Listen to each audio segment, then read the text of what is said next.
he said that there was something wrong with the pattern itself. Now that was a bit of a shock.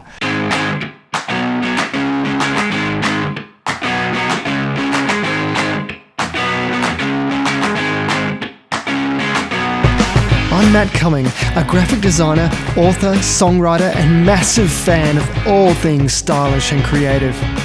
When I discovered the remarkable results that everyday people like me were achieving through the Australian Institute of Creative Design's fashion mentoring program, I instantly knew that I had to give it a go to see if I could turn my own secret lifelong dream of creating a fashion label into a reality. But to really put it to the ultimate test, I decided to squeeze their normal program into an insanely short time frame. So I'll be fast-tracking 12 months worth of research, planning, branding, design, web development, production, marketing, customer service, growth management, and so much more to see if I can build a brand new fashion label from scratch in just 12 weeks. So join me for 84 crazy days to watch every single step of the agony and ecstasy unfold throughout my 12-week fashion launch.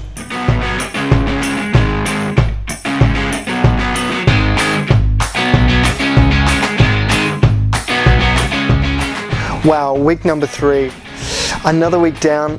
And I have to say, this week was a bit more of a holiday compared to the previous 2 weeks. I really pulled back in terms of the amount that I was researching, the amount that I was studying, and I just got down to the basic elements, the things that I really needed to nail down. Because I'd noticed that I'd been a bit scattered, that I'd been trying to do too many things in those first few weeks, and also that I was getting behind my schedule, which was starting to be quite a concern.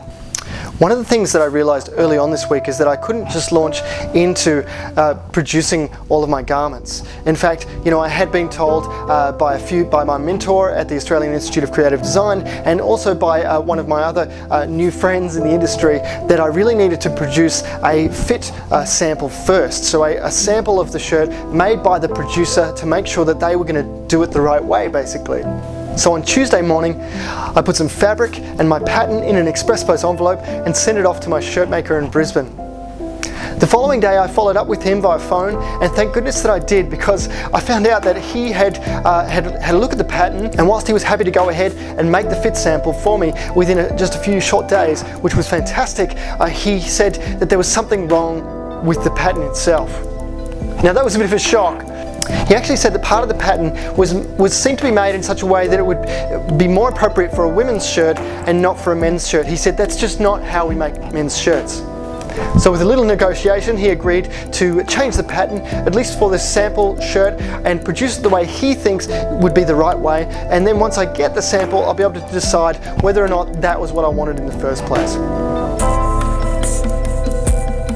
Well, with another week came another call with my mentor from the Australian Institute of Creative Design, and with that call, we really went through some of the things that had been falling behind, such as nailing down my supply chain. In particular, the fabrics really had to be finalised, and I've been waiting on some fabric swatches which just hadn't come, so we were looking at other options for the fabrics. Also, we revisited the other aspects such as packaging and also price points, just looking at some of the numbers and making sure that I could put my focus back into doing the preparation that was really required for not just producing a few shirts, but producing an actual fashion label from scratch. So we looked at business planning and some of those other elements that had probably just been ignored a little bit due to the whirlwind of the first few weeks. I think the challenges for this week were definitely just keeping on track. Some things had fallen behind, and not things that were out of my control. The most concerning of those was the fabrics. I am still waiting on some fabric samples from the supplier in Brisbane, and I really hope that comes through soon, because that's if it doesn't, I'm really going to have to think quick and find some other options for that. As far as the opportunities go though, I feel quite positive about the fact that I'm starting to build a small but crucially important network of local industry people within the fashion industry, particularly suppliers, that can really help me. And what I've seen is that they are more than willing to help where they can and to share contacts and things like that that are crucially, vitally important for me to be able to keep moving forward in such a short time frame.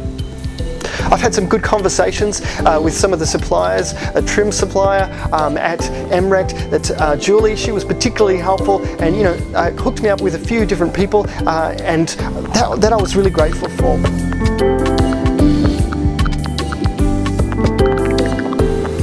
I think the buzz this week is that it's starting to feel like a natural extension of myself. I'm really starting to sit in the groove of the industry, I guess, and I expect that part of that is the preparation that happened just subconsciously through hanging around with my mother and all of her sort of adventures in fashion and in costume design and production.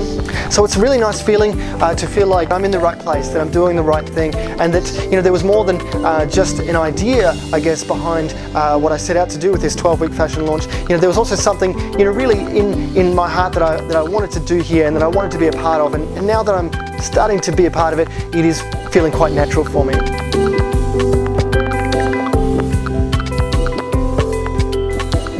As I said, it was a pretty slow week this week, compared to the last two, so I can't really say that I learned a lot. It was more about chasing things up and keeping things moving along. I did of course learn that the fancy packaging that I had really hoped for is just going to be too expensive to do in this early stage with a small run of product.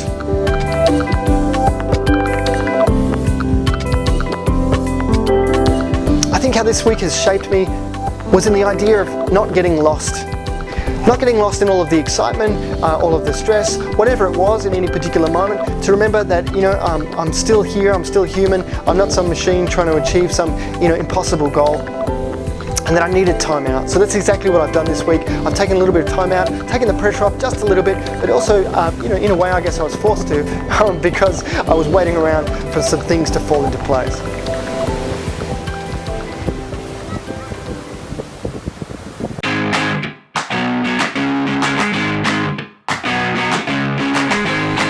Well, here we are at the end of week number 3, and I have to say I'm feeling a little bit more relaxed, a little bit more hopeful perhaps, a little bit more positive that things have progressed and are moving along at a fairly reasonable pace, not as fast as I would like, and certainly in terms of the time frame perhaps not fast enough, so I will have to push a little harder next week, put a little bit more energy and focus into getting things finalised. By far the most important is making sure that I've got fabric in place. So I look forward to seeing that all roll out.